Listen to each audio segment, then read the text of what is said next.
the one and only Tiffany Haddish. What a pleasure to meet you. Pleasure to meet you too, Sean. I'm excited to chat with you before you come down to Texas. You're kicking it off actually in San Antonio and Austin. Your new tour, Funny and Fearless tour, and you're coming to my city of Houston, not first, which I'm kind of, I'm offended right here. We're not the Well, first y'all city. not buying tickets fast enough in Houston, so I'm taking my time. Yeah, I don't so know, y'all so busy, y'all so rich out there in Houston. Y'all balling out of control in Houston. Let me water my money tree. When you do come to Houston, you'll be at the Heights Theater, which is a great place. How many times have you been to Texas? To do comedy? In general, in your life? Oh, in general, probably 30, 40, maybe 50 times. To do comedy, maybe 4 times. Well, we need you to just And come move always down in here Dallas. then. Just come move to Texas then if you've been here that many times though. I've been everywhere a whole lot of times. I used to work for an airline, bro. No, but I know all us Texans are excited that you're coming, and the Houstonians, yeah, grab those tickets. The Heights Theater. You start in San Antonio April 11th, then head here to Houston April 12th, and then you're in Austin April 13th before you head to good old Florida. Yeah, good old crazy Florida. But I'm looking forward to Texas. I got a lot of family out there.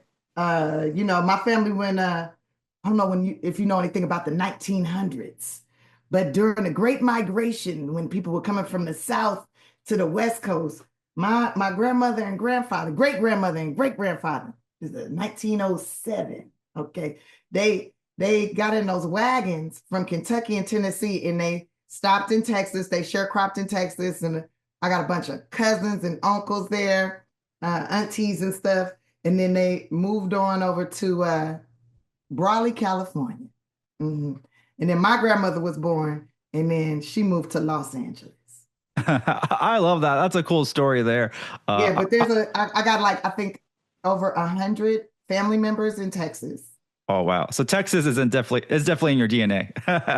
Yes, it's in there. It's in there. Yeah, definitely. I'm looking forward to it. Not looking forward to them asking me for any money, but I'm looking forward to going. I love that. So what do you bring the same, fire to each city, or do you switch it up for the crowd when you go city to city?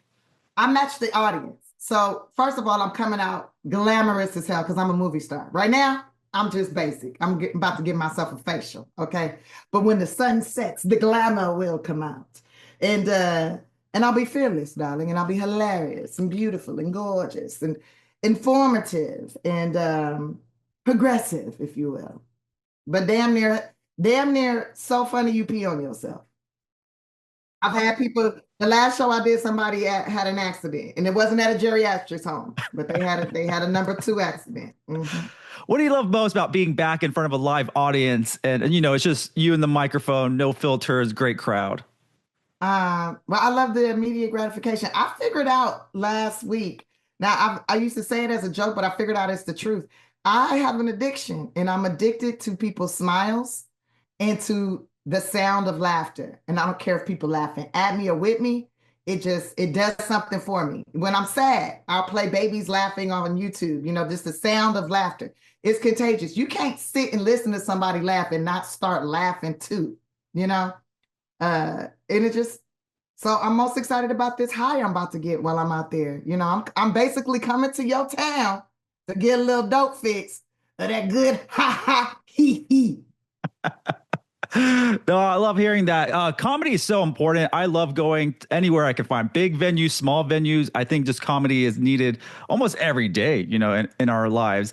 And I want to talk about some of your comedy legends in your own eyes. If you're building your own, Mount Rushmore of comedy, who's getting carved into that mountain?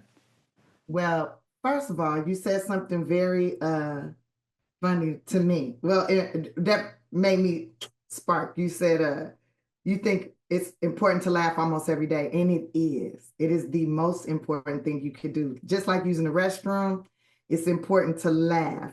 Norman Lear, the creator of many great TV shows, sitcoms, he said he was 95 at the time, and I was like, "Yo, what's the secret?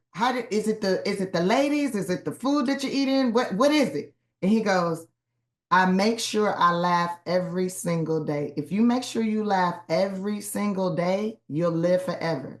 Even through the pain, through the agony, if you can find the funny in it, you'll live forever. And so that's what I want to bring to the town, right? So to answer your question, my Mount Rushmore would be, the Richard Pryors, the Eddie Murphys, Lenny Bruce, George Carlin, George Wallace. I love me some George Wallace, Dave Chappelle, Kevin Hart.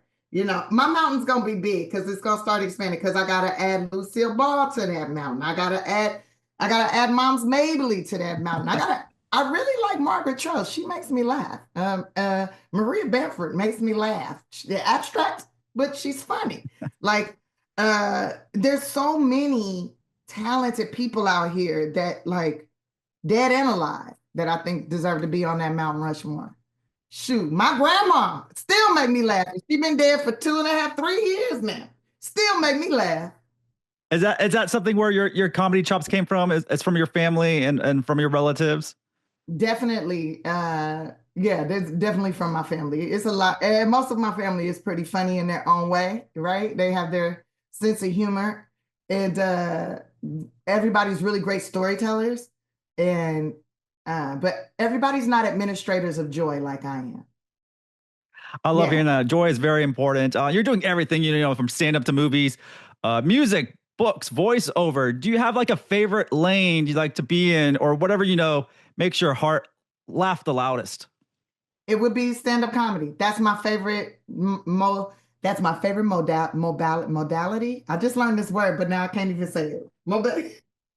That's my favorite vehicle to get to my high, to get to my drug of choice, to the laughs. My alarm to wake up in the morning is babies laughing. Babies giggling wakes me up, and it makes me wake up happy. When I don't hear that, baby, the day ain't good. It's not a good day. Not a good day. Is Not it a the good day. laughter from that, from the Teletubbies that has that baby that's the sun? That laughter, that's what I have in my head when you say baby's laughing, is that Teletubby son that has a little baby face that's always laughing in the sun. No, see, that's like the cute little. No, this is like a baby having one of them hard laughs, like somebody go, ooh, ooh, ooh, ooh. Like you like that. Do that baby smoke? That baby laughing hard as like one of them deep baby laughs. Like they just can't stop laughing. That type of laugh. It's like, whoa, that baby laughing. Yeah, you're busy doing a lot of stand up, but obviously I have to ask, when can we expect some follow ups to some of your best out there?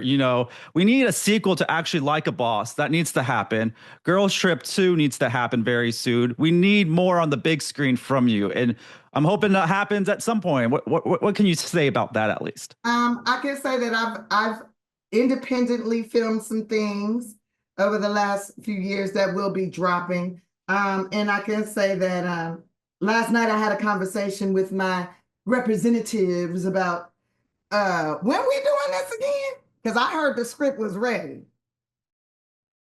Because she ready for Girls Trip 2. So that's coming up. I know that's going to make my wife very excited. That's what she wanted to know. That was a question from her for sure. I would love to do a night school too, or the kitchen part two. I really love making that movie, The Kitchen, or Card Counter too. We love everything that you're in, even when you showed up in Bad Boys, Ride or Die. And I love those guys, the directors, Adil and Bilal. They're good friends of mine, great filmmakers. So that the fact that you're a part Can of you that. give me that phone number? Because I got another project for them, but I couldn't get a hold of them. I will connect y'all. I will connect y'all because they are great filmmakers. And, the original movie just turned 30, I think, yesterday or the other day. So I can't believe that franchise is 30 years old now. Yep. It is crazy, right? It is wild. And, I got to ask about Solar Opposites. Your voiceover work and everything is amazing. So I want to know what you love most about voice acting and just being part of also that quirky show. First of all, I just finished binge watching all 5 seasons of Solar Opposite. It brings me so much joy because it's just like it's so silly and crazy, but also tapping on some real issues that's going on out here. Um, the thing I love most about voiceover work is that you really have to bring it, like, but you don't have to have makeup on or all the pretty clothes and all this. You can dress how you want, come up there and just bring it. And you have to, it's a special gift to be able to make people feel or see in their mind what's happening through your voice. Because when you're doing those recordings, you're making those animators see that, get that facial expression or that little whatever. Now, mind you, in solar opposites, I'm just an orb. I'm just a sphere, if you will. So, but they still make her bounce around and make the light move a certain kind of way off of how I say things. And it's so amazing. And I never get to work with any of the other actors, which is I think whoop, whoop, like kind of sad, like wah, wah, wah, like. But those directors that I get to work with are so awesome. It's so much fun, and the producers are usually zooming in or chiming in, or they're in the studio, and they're laughing and egging me on. It's a good time. It's just a good time, and you don't have to get super dressed up for it. So I like. I hear that a lot, about dressing up. You don't have to for voiceover work, but you kill it when you do it. We absolutely love it. Lastly, I need to ask for your fans coming to Houston or any other show on this tour, if they had a long week and need a laugh, what's the one thing you hope they walk out of that theater feeling? I hope everyone walks out of the theater feeling relief, a little joy, happiness, and a little bit high, and a little bit sore, like their back is sore, or their stomach is sore, or their cheeks hurt because they were laughing so hard. When you have those good laughs, like that hard laugh, where like a little bit of snot come out your nose or something, when any kind of juices come out your body, when you laugh so hard, you sweat, like that right there, before you go to bed at night, you just sit there and go, wow, that was a good, man, I haven't laughed like that in a long time. That kind of laugh, that's how I want them to feel. And they might need to bring some Pampers with them or something. Yes, bring a panty liner. Ladies, wear your panty liners. Give one to your man, especially if he over 45. There you go. Tiffany Haddish, we're so excited for you to come to Texas, and I'm looking forward to checking out one of your shows. Hopefully I can make it to the Houston show. That's the plan. I'll be there, and I'm looking forward to laughs. We all need some joy and laughter in our lives, and we're going to get it from you. Especially with everything that's going on right now. I've never seen a protest like that. Wait, there was like how many protests in one day all across the country? It was like, what, 15 major protests? There's 17? One every hour. Every hour, right? This past weekend? I've never seen so many white people protesting. It wasn't nobody there to argue with them, no police, nobody was there but them. And it was like all baby boomers, wasn't it? And I was like, are they protesting to get welfare? Who knows what they're trying to do? Maybe they're just trying to get tickets to the next Tiffany Haddish show. No, I saw a man slap a lady and nothing happened. Nothing happened. This older woman was up there yelling, trying to take the microphone away from somebody. And a man came up, slapped her. And then another man said, come on, ma'am, let's just get off the stage. And just walked her off the stage. And I said, what is going on here? This is America? And where the police? All these people in the streets? Where the police? That was wild. And I haven't heard anything about this. I'm getting my news from Tiffany Haddish now that this is happening. I can try to stay away from it. You didn't hear about the big protest that was happening this past weekend? No, I try to stay away from it. I'm like in TV and movie all the time. In my little dream world is where I try to live most of the time. Baby, I was getting messages like from every Black person, Jewish person, all my Mexican friends, all my Middle Eastern friends talking about they protesting. Don't go out. Don't go to the protest. Don't go to no protest. I'm like, what? Don't go to no protest? What protest? And then I turn on the news and I'm like, what's going on here? And you see all these people looking like my old school teachers and stuff. But that's a good reason to tell someone not to go out. There's a protest. I'd save money not going out because I think there's some protests happening. I'd save so much money staying at home then. Right? But it was so funny. You see all these and I started going online. I see all these clips of like all these protesters, and I'm like, where are the people of color? Like, I've never seen anything like that. I've never seen so many white people protest before. I was like, oh, okay. but what are they protesting? And it was like, you know, they're cutting the jobs, they're cutting the welfare, they're cutting. I said, dang, I thought it was all minorities that was on welfare. Why are these white people so mad? I don't understand.